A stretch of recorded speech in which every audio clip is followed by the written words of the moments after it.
मार्च 2026 या महिन्यात सोनं आणि चांदी यांच्या दरामध्ये मोठ्या प्रमाणात चढ उतार हा पाहायला मिळाला. गुंतवणूकदारांसाठी हा काळ अत्यंत महत्त्वाचा आणि तितकाच आव्हानात्मक ठरत आहे. ताज्या माहितीनुसार MCXवर सोन्याचा दर हा सुमारे 1,44,000 प्रति 10 ग्रॅमच्या आसपास पोहोचला आहे.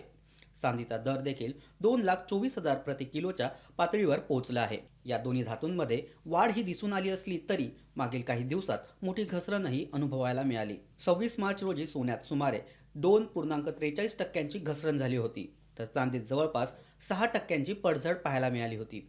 ही अस्थिरता जागतिक घटकांमुळे निर्माण झाली होती. तज्ज्ञांच्या मते सध्या सोन्याचा ट्रेंड हा साईडवेज टू पॉझिटिव्ह हा आहे, म्हणजे दर स्थिर राहून हळूहळू वाढण्याची अपेक्षा आहे.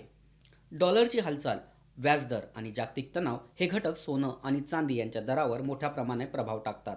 डॉलर कमजोर झाल्यास सोन्याला आधार मिळतो, तर डॉलर मजबूत झाल्यास सोन्यावर दबाव निर्माण होतो.